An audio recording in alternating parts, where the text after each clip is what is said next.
Então nós temos que fazer de tudo para que as pessoas também alcancem essa salvação. Não é? Como Paulo, ele sofria por quê? Porque ele sabia que as suas algemas, as suas prisões redundariam em salvação. Ele não estava sofrendo à toa. Olha que ensinamento para nós. Verso 11 agora. Fiel é esta palavra: se já morremos com Ele, também viveremos com Ele. O que significa isso? Quando Jesus morreu, Ele morreu e você também morreu e ressuscitou espiritualmente com Ele. Então, quem com Ele já morreu, também viverá com Ele. Olha que coisa maravilhosa. Por isso que nós temos que estar, irmãos, mortificando a nossa carne todo dia. Tem que morrer com Ele. A pessoa cristã tem que estar morto com Cristo para viver com Ele eternamente. Ninguém que não morre não pode viver com Ele. Ou melhor dizendo, ninguém que não morre pode viver com Ele. Só pode viver com Ele quem morreu com Ele já. Então está na igreja, você tem que estar na igreja de que forma? Lutando contra o pecado. Não aceite o pecado. Não deixe o pecado dominar a sua vida. Quem tem que dominar a sua vida é o reino de Deus, que significa o domínio de Deus sobre a vida do homem. Se o reino de Deus está dentro de mim, quem tem que dominar a minha vida é Deus. É o domínio de Deus e não do pecado. Glória a Deus. Porque aquele que me domina é o que vai me ganhar. Se Deus me domina, eu sou de Deus. Se o pecado me domina, eu sou escravo do pecado. E o salário do pecado é a morte. E quem vive pecando não tem vida com Deus. Quem vive pecando no pecado. Então nós temos que entender essas coisas que a Bíblia fala, né? Versículo 12. Se perseveramos, olha a doutrina da perseverança, tem que ser contínua a vida do cristão. Também com Ele reinaremos. Então quem vai reinar com o Senhor? Quem com Ele persevera. Não tem a doutrina da perseverança dos santos? O que é perseverança? Continuidade, persistência. A pessoa não deixa de ter esperança. Ela persevera. Ela tem aquela esperança de que estará com Cristo. Por isso, ela vive perseverando. Amém?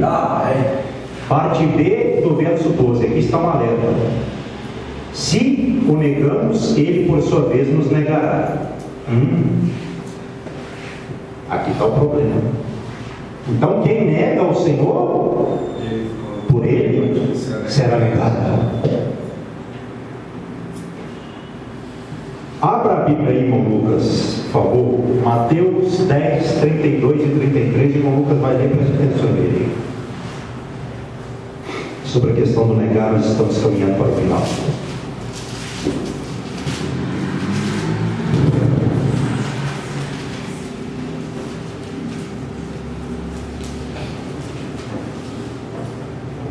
Mateus 10, 32 e 33. O irmão vai ler, preste atenção e veja. Portanto, todo aquele que me confessar diante dos homens, também eu confessarei diante do meu Pai, que está nos céus. 33, por favor. Mas aquele que me negar diante dos homens, também eu negarei diante do meu Pai, que está nos céus. Então, quem aqui na terra vive uma vida de confissão, assume o Evangelho, pelo Senhor será assumido e confessado. Quem nega Ele, por Ele será negado. Então, nunca deixe qualquer outra explicação, ou pregação, ou ensinamento entrar na sua vida para dizer que não tem problema, você vai ser salvo só de ir na igreja, tranquilo. Não existe isso. Não existe. A pessoa que nega será negado. Ah, pastor, mas aí é complicado porque Pedro negou Jesus e não perdeu a salvação, não. Ó, Pedro negou Jesus num momento, olha só, tá? E aqui está falando de negar mesmo. É aquela pessoa que tem nome de crente, mas não é. É mesmo, olha? Já viu aquela história? Tem nome, você pensa que é, mas não é. Vai adiantar? Então, a pessoa nega a Cristo. Eu vou dar alguns exemplos diretos aqui para vocês observarem. Quando ela se omite, ela não assume o cristianismo, ela não leva a sua cruz com honra, com perseverança, entendeu? Tudo isso é negar o Senhor. Então, a pessoa tem que observar. Ah, não, mas eu não fiz tal coisa, mas eu não neguei o Senhor. Ou eu não fiz o que Ele mandou, mas eu não neguei. É uma contradição, entende? Não. Para mim estar em dia com o Senhor, tem que fazer o que Ele manda. A Bíblia fala. Se eu não fazer o que Ele manda, como é que eu vou ser amigo dele? Não tem como. Ele não vai ter amizade com quem não faz o que Ele manda. Porque quem é que manda? É Senhor. Quem que obedece? É servo. Quem que é Senhor? É Ele. Quem é servo? É a pessoa. Então, por aí você já vai observar.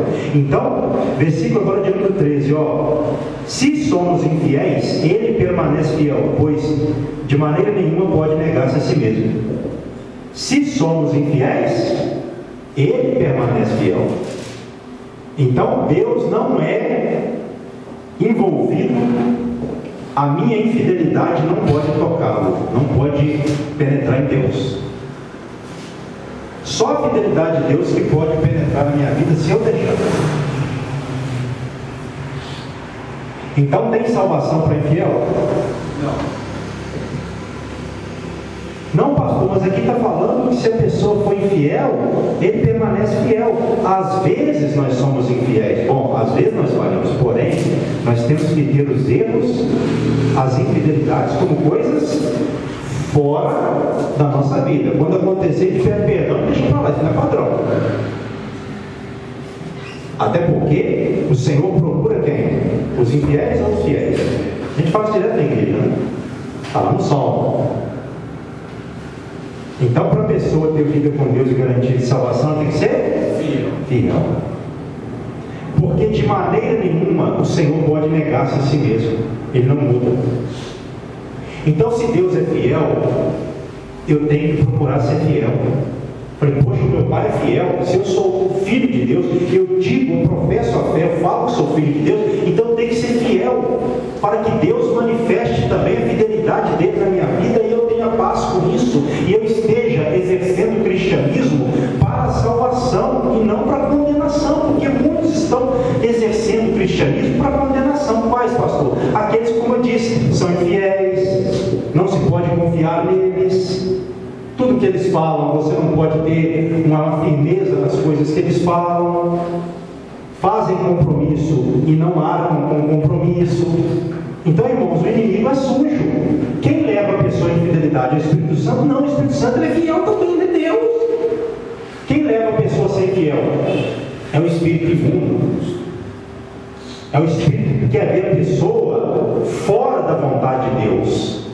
Mas nós temos que ser envolvidos pela fidelidade de Deus. O cristão tem que ter o coração dele. Não, hoje é dia de culto, eu vou à igreja. Se a pessoa não pode ir por algum motivo, tudo bem. Porém, se ela pode, não, eu vou à igreja, compromisso com meu Deus. Ah, eu tenho que ir na casa da pessoa lá em cima evangelizar ela, eu vou, é compromisso com meu Deus. Eu tenho que ir lá no hospital evangelizar, eu vou, é compromisso com meu Deus, porque o meu Deus é fiel. Eu quero ser fiel a Deus, para que no dia que eu botar meus joelhos no chão, orar a Deus, Deus me responder. Eu quero ser fiel a Deus, para que no dia que eu clamar, Deus agir, para no dia que eu pregar, o Espírito Santo tocar e convencer pessoas, porque aquele que é fiel, quando ele fala, o Espírito Santo está nas palavras dele, o Espírito Santo está na mente dele. Quando você é fiel a Deus e abre a sua boca, o Espírito Santo está com você. Não é pela sua perfeição, é pela sua fidelidade, é pela fidelidade com Deus, irmão. É isso, não é pela pessoa saber falar bonito, cantar bonito. A pessoa impecável não nega, conhece a Bíblia toda, mas isso aí não é suficiente. É suficiente obediência. Tem que conhecer e obedecer, ser pessoa tem que ter. Porque a infidelidade que implanta no coração da pessoa o espírito maligno. Se eu sou infiel e eu acho que isso é uma coisa normal, eu tenho que mudar de pensamento caso eu queira ser salvo. Porque não é o Espírito Santo que planta isso no coração do homem, não. Na nossa vida com Deus tem que ser uma prioridade. Ah, pastor, onde é que está isso na Bíblia? Mateus 6:33. Quem sabe ler ou fala? Buscai, pois, em primeiro lugar o reino de Deus e a sua justiça, e todas estas coisas vos serão. Para quem obedece e busca Ele primeiro, tem promessa ou não tem suprimento? Ele deixa a pessoa na mão. Então, a melhor aliança que a pessoa faz é com Deus. Ele não deixa faltar nada para ela. Quando a pessoa faz aliança com outra pessoa, aquela outra pessoa pode vacilar. Agora Deus não. Deus cuida da sua vida nos mínimos detalhes. E o que te é necessário Ele vai acrescentar. Lembra-te disso, igreja. Fidelidade. Se Deus é fiel, devemos ser fiéis. Deus vem buscar uma igreja fiel. O pastor, mas e a igreja infiel? Não vai subir, vai ficar. Infelizmente. Porque, irmãos, isso é maligno. A pessoa que tem no seu coração que ela pode servir a Deus de qualquer maneira e está certo, não é o que a Bíblia ensina. Jesus pregou caminho apertado e porta estreita. É isso. Então, sem dificuldade, se ele mesmo vindo, passou toda a dificuldade, passou e morreu de dificuldade na peleja, teria moleza para nós? Deus tem trazido ao meu coração. Você fala mais sobre isso. Essa sinceridade, essa responsabilidade do meu evangelho. Eu só vou salvar quem tem responsabilidade comigo. Quem não tem, fala sobre isso. Deus tem falado sobre o meu coração. Porque tem muitos pregadores aí pregando um evangelho, como nós temos já dizer, light, tranquilão. Não. Aqui na terra, a pessoa tem que fazer a vontade de Deus para estar comigo. Caso contrário, não vai estar não. Ou a pessoa faz a vontade de Deus, ou faz a dela. Por isso que o princípio é para seguir aquele que quiser me seguir. Negue-se. Negue-se a si mesmo. Então, se a pessoa não tiver esse discernimento de entender que ela precisa de deixar a vontade dela para o segundo lugar, ou até terceiro lugar para fazer de Deus, vai ter salvação? Aquele que não renuncia a tudo quanto tem, até a sua própria vida, pode ser meu discípulo? É isso que está falando lá? O que está falando lá? Não pode ser meu discípulo. E só vai entrar no céu quem é? Quem não é vai entrar? Por isso que lá no final do Evangelho segundo São Mateus capítulo 28, ele diz: ide por todo mundo e fazei discípulos de todas as nações, batizando-os e ensinando-os a guardar todas as coisas que eu vos tenho mandado, ordenado. E eis que estou convosco todos os dias até a consumação dos céus. Ele não mandou fazer crente, ele mandou fazer discípulos. Então tudo isso a gente tem que ter em mente. Ah, eu tenho dificuldade na minha vida. Deus sabe da sua dificuldade, mas a gente quer na igreja. Com dificuldade tudo. Na igreja primitiva tinha gente com dificuldade também. Tinha gente que não tinha o que comer, nem o que beber. Tinha isso. E você vai ver lá ele suprindo as necessidades das pessoas. Mas qual que era o motivo para as pessoas não estarem na comunidade cristã? Nenhum. Então, irmãos, Deus sabe. Ainda que alguém fale com você, Deus sabe a necessidade do seu coração. Seja firme com Deus. Não deixe de vir à igreja. Tenha isso como uma prioridade. Não é eu que vou te abençoar, não. Se eu puder, eu vou com prazer. Mas ainda que eu, por algum motivo, deixe de te abençoar, por uma falta de percepção ou discernimento, Deus vai acrescentar os que buscam o seu reino em primeiro lugar. Todas as coisas. É tudo, tá? É pela metade não. A promessa vem cheia, completa. Porque Ele só faz obra completa. Se coloca sobre os seus pés esta noite.